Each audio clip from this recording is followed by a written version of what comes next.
ನಿಮ್ಮ ಒಂದು ಬ್ಯಾನರ್ಗೆ ಮ್ಯಾಕ್ಟ್ ಎಂಟರ್ಟೈನ್ಮೆಂಟ್ ಅಂತ ಇಟ್ಟಿದ್ದೀರಾ. ಸೊ ಮ್ಯಾಕ್ಟ್ ಇನ್ ದ ಸೆನ್ಸ್ ನೀವು ಹೇಳಿದ್ರೆ ಜರ್ಮನ್ ವರ್ಡಲ್ಲಿ ಪವರ್ ಅಂತ ಹೇಳ್ಬಿಟ್ಟು. ಸೊ ಹೇಗೆ ಹೇಗೆ ಅಪ್ಪು ಸರ್ ನಿಮಗೆ ಇನ್ಸ್ಪಿರೇಷನ್? ನನಗೆ 29th ಮರೆಯೋಕ್ಕಾಗದೇ ಇರೋ ಡೇ ಅದು. ತುಂಬ ಪರ್ಸ್ನಲ್. ಸೊ ನಾನು ಪ್ರೊಡಕ್ಷನು ಸ್ಟಾರ್ಟ್ ಮಾಡ್ತೀನಿ ಅಂತಂದಾಗ ನಂಗೆ ಅವ್ರ ಹೆಸರನ್ನೇ ಜ್ಞಾಪನ ಬಂದಿತ್ತು. ಯಾಕಂದರೆ ಅವರಲ್ಲಿ ಎಲ್ಲರೂ ನೋಡಿರ್ತಾರೆ, ಎಲ್ಲರಿಗೂ ಗೊತ್ತು. ಬಟ್ ಟ್ಯಾಲೆಂಟ್ನ ಐಡೆಂಟಿಫೈ ಮಾಡಿ ಅವ್ರ ಪ್ರತಿಭೆಗಳು ಚಾನ್ಸ್ ಕೊಡ್ತಾಯಿದ್ರು. ನನ್ನ ಹೀರೋಯಿನ್ ಸಹನಾ ಆ್ಯಕ್ಚುಲಿ ಅವರು PRK ಕೆಲಸ ಮಾಡಿದ್ದಾರೆ ಆ್ಯಸ್ ಎ ಡೈರೆಕ್ಟರ್.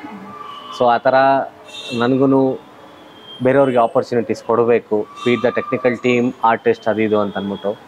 ಸೊ ನಾನು ಅಪ್ಪು ಎಂಟರ್ಟೈನ್ಮೆಂಟ್ಸ್ ಅಂದಿರೋ ಕೊಡ್ತಾ ಇರಲಿಲ್ಲ, ಬೇರೆ ಏನಾರು ಹೇಳಿದರೆ ಕೊಡ್ತಾ ಇರಲಿಲ್ಲ. ಸೊ ನನಗೆ ಹೆಸರು ಹುಡುಕ್ತಾ ಇರ್ಬೇಕಾದ್ರೆ ನನ್ನ ವೈಫ್ ಬಂದ್ಬಿಟ್ಟು ಜರ್ಮನ್ ಲ್ಯಾಂಗ್ವೇಜ್ ಸ್ಪೆಷಲಿಸ್ಟ್. ಸೊ ಅವ್ರು ನನಗೆ ಪವರ್ ಅನ್ನೋದಕ್ಕೆ ಏನಾರ ಅರ್ಥ ಇದೆಯಾ, ಅಪ್ಪು ಅನ್ನೋದು ಏನಾರ ಅರ್ಥ ಇದೆಯಾ ಅಂತ ಅಂದ್ಬಿಟ್ಟು ಮಾಡ್ತಿದ್ದಾಗ ಅವರು ಮಾಕ್ಟ್ ಅಂತಂದರೆ ಪವರ್ ಅಂತಂದರು.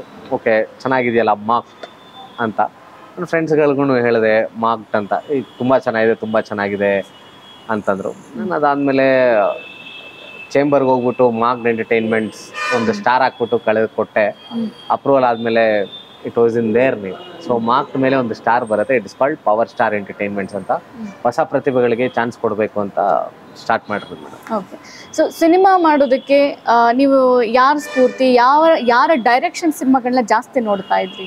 ನಾನು ಚಿಕ್ಕ ವಯಸ್ಸಿಂದ ಸಿನಿಮಾ ನೋಡೇ ಬೆಳೆದಿರೋದು. ನಾನು ಸಿಂಗಲ್ ಸ್ಕ್ರೀನ್, ಇವಾಗ ಥರ ಮಲ್ಟಿಪ್ಲೆಕ್ಸ್ ಇರಲಿಲ್ಲ. ಸೊ ತುಂಬ ಸಿನಿಮಾಗಳು ನನಗೆ ಮಾಲ್ಗುಡಿ ಡೇಸ್ ನೋಡೋ ಅಭ್ಯಾಸ, ಶಂಕರ್ ನಾಗ್ ಸರ್. ಆಮೇಲೆ ವೆರಿ ಯಂಗ್ ಏಜಲ್ಲಿ ಉಪ್ಪಿ ಸರ್ ಸಿನಿಮಾಸ್ಗಳು ನೋಡ್ತಾ ಇದ್ವಿ. Rajendra Singh Babu sir, S Narayan sir, ಆ ಥರ. ಈಗಿನ ಜನ್ರೇಷನಲ್ಲಿ ನನ್ನನ್ನು ಕೇಳಿದ್ರೆ ನೀವು ನನಗೆ ತರುಣ್ ಸುರಿಜರ್ ಸರ್ ಅವರು ಇಷ್ಟ, ನನಗೆ ಸೂರಿ ಸರ್ ಇಷ್ಟ, ನನಗೆ ಹೇಮಂತ್ ಸರ್ ಇಷ್ಟ, AP ಅರ್ಜುನ್ ಸರ್ ಇಷ್ಟ, Prem sir, simple Suni sir. ಈ ಥರ ನನಗೆಲ್ಲಾರ್ದು ಕೆಲಸ ಇಷ್ಟ. ನಂಗೆ ಇವರೇ ಇನ್ಸ್ಪಿರೇಷನ್ ಅಂತ ನಾನು ಹೇಳೋಕ್ಕಾಗಲ್ಲ, ಬಿಕಾಸ್ ಒಬ್ಬೊಬ್ರದ್ದು ಒಂದೊಂದು ಟ್ಯಾಲೆಂಟ್ ಇರುತ್ತೆ. ಓಕೆ, ಸಿಂಪಲ್ ಸುನಿ ಸರ್ದು ಎಕ್ಸಾಂಪಲ್ ಹೇಳ್ತೀನಿ. ಯಾಕಂದರೆ ಅವರೆಲ್ಲ ಸ್ಟಾರ್ಗಳ ಜೊತೆ ಕೆಲಸ ಮಾಡಿರೂ ಅವರು ಹೀರೋಯಿಸಮ್ ಮೂವಿ ತೋರಿಸಲ್ಲ, ಒಂದು ಡ್ರಾಮಾ ತೊಗೊತಾರೆ. ಅವ್ರಿಗೇನು ಬೇಕು ಸಿಂಪಲ್ ಸುನಿ ಅಂತ ಅದಕ್ಕೆ ಹೆಸರಿಟ್ಟಿರೋದು ಅನ್ಸುತ್ತೆ. ಸಿಂಪಲ್ ಸ್ಟೋರಿಗಳನ್ನ ಸಿಂಪಲಾಗಿ ತೋರಿಸ್ಬೇಕು ಅಂತ ಗೊತ್ತವ್ರಿಗೆ ಅವ್ರು ಆ ಥರ.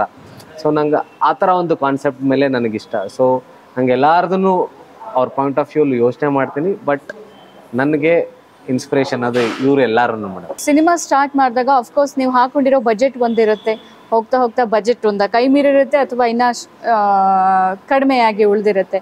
ಸೊ ಆ ಬಜೆಟ್ ವೈಸ್ ಅಲ್ಲಿ ಬ್ಯಾಲೆನ್ಸ್ ಹೇಗೆ ಮಾಡಿದ್ರಿ? ಬಿಕಾಸ್ ರಿಯಲ್ ಲೈಫಲ್ಲಿ ನಾವ್ ಏನ್ ಬ್ಯಾಲೆನ್ಸ್ ಮಾಡ್ತೀವೋ ಅದನ್ನು ಅಲ್ಲೂ ಮಾಡ್ಬೇಕಾಗತ್ತೆ. ಕೆಲವೊಂದ್ರಲ್ಲಿ ಕಾಂಪ್ರಮೈಸ್ ಆಗ್ಬೇಕು, ಕೆಲವೊಂದ್ರಲ್ಲಿ ಕಾಂಪ್ರಮೈಸ್ ಆಗಕ್ ಆಗಲ್ಲ. ಯಾವ ತರ ಸಿಚುವೇಶನ್ ಫೇಸ್ ಮಾಡಿದ್ರಿ? ಸಿಚುವೇಶನ್ ತುಂಬಾನೇ ಇತ್ತು. But coming to the budget of the film 20% increase ಆಗಿದೆ. But it's okay, it's in a good way. Okay, ಯಾಕಂದರೆ ಹೊಸದು ಕಲಿಬೇಕಾಗತ್ತೆ. ಸೊ ನಾವು ಕಲ್ತಂಗಾಯ್ತು ನಮಗೂ. ಯಾಕಂದರೆ not only putting the directors hat, ಇಲ್ಲಿ ಪ್ರೊಡ್ಯೂಸರ್ ಆಗೂ ಮಲ್ಟಿ ಟಾಸ್ಕಿಂಗ್ ಮಾಡ್ತಿರೋದ್ರಿಂದ ಸ್ವಲ್ಪ ಔಟ್ ಆಫ್ ದ ವೇ ಹೋಯ್ತು, but in a good way. ಇನ್ನು ಯಥಾಭವ ನಿಮಗೆ ಪರ್ಸ್ನಲಿ ಹೇಗೆ ಕನೆಕ್ಟ್ ಆಗುತ್ತೆ ಅಂತಂದರೆ the struggle what we went through in a good way. ಯಾಕಂದರೆ ನನಗೆ ಹೆಲ್ತ್ ಇಶ್ಯೂಸ್ ಇತ್ತು ಸ್ವಲ್ಪ. ಸೊ ಅದನ್ನು ಮೀರಿ ನಾವು ಸಿನಿಮಾನ ಮುಗಿಸಿ ರಿಲೀಸ್ ಆಗ್ತಾ ಇದೆ. So that is a good achievement ಅಂತ ನಾನು ಅನ್ಕೋತೀನಿ. So I will not forget the moment what I spent in Yathabhava from the scratch till the release. ಯಾಕಂದ್ರೆ ಇಟ್ ಇಸ್ ವೆರಿ ಕ್ಲೋಸ್. ಮೊದಲನೇದು ಅನ್ನೋದು ಯಾವಾಗ್ಲೂ ತುಂಬಾ ಹತ್ತಿರವಾಗಿ. ಫಸ್ಟ್ ಇಸ್ ಆಲ್ವೇಸ್ ಬೆಸ್ಟ್ ಅಂದಂಗೆ first is gonna be Yathabhava is gonna be always my best. ನಿಮ್ಮ absence ಅಲ್ಲಿ ಯಾರು ಇನಿಷಿಯೇಟ್ ತಗೊಂಡಿದ್ರು ಸಿನಿಮಾ ಬಗ್ಗೆ, ಯಥಾಭವದ ಎಲ್ಲಾ ಕೆಲಸಗಳ ಬಗ್ಗೆ? ಯಾರು ಇಲ್ಲ ಮೇಡಮ್, ಯಾರು ಇಲ್ಲ. ಪ್ರತಿಯೊಂದೂ ನಾನೇ ನೋಡ್ಕೋತಾ ಇದ್ದಿದ್ದು. ಅದು ಬಿಟ್ಟರೆ coming to the financial aspect ನನ್ನ ವೈಫ್ ಆಗಿ ಮತ್ತು ನನ್ನ ಮದರ್ ನೋಡ್ಕೋತಾ ಇದ್ರು, ನನ್ನ ಸಿಸ್ಟರ್ ಕೂಡ. ಸೊ ಅದು ಬಿಟ್ಟರೆ ಮಿಕ್ಕಿದೆಲ್ಲ ಸಿಂಗಲ್ ಹ್ಯಾಂಡೆಡ್ಲಿ ಎಲ್ಲ ಪ್ರತಿಯೊಂದೂ, including marketing. You can take it, marketing, promotion, production, direction ಎಲ್ಲ. ಮುಂದಿನ ದಿನಗಳಲ್ಲಿ ಏನ್ ಕನ್ಸಿದೆ ಸಿನಿಮಾ ಇಂಡಸ್ಟ್ರಿಗೆ? ಆಸ್ ಅ ಡೈರೆಕ್ಟರ್ ಆಗಿ ಕ್ಯಾಪ್ ತೊಟ್ಬಿಟ್ಟಿದ್ದೀರಾ, ಫಸ್ಟ್ ಸಿನಿಮಾ ಇನ್ನೇನು ರಿಲೀಸ್ ಆಗ್ತಾ ಇದೆ. ಸೊ ಏನ್ ಅನಿಸ್ತಾ ಇದೆ ಈ ಕ್ಷಣದಲ್ಲಿ ನಿಮ್ಗೆ? ನಾನು ಮುಂದೆ ಸಿನಿಮಾ ಮಾಡ್ತೀನಿ. ಫುಲ್ ಫ್ಲೆಡ್ಜ್ ಆಗಿ ಡೈರೆಕ್ಟರ್ ಸಪ್ರೇಟಾಗಿ ಕೆಲಸ ಮಾಡ್ತೀನಿ ಆಸ್ ಎ ಪ್ರೊಡ್ಯೂಸರ್ ಆಲ್ಸೋ. ಆ ಪ್ರೊಡ್ಯೂಸರ್ ಅಂತಂದರೆ director and producers for the same film ಮಾಡಲ್ಲ. I will be producing content for others.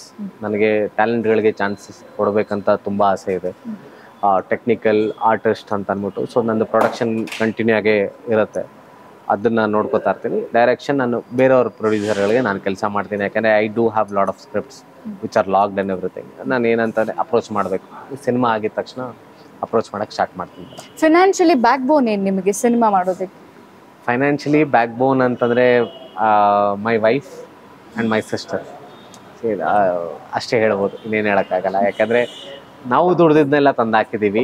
ಈ ಸಿನಿಮಾ ಗೆದ್ರೆ ಇನ್ನೂ ಅಷ್ಟು ಸಿನಿಮಾಗಳು ಮಾಡ್ಬೋದು.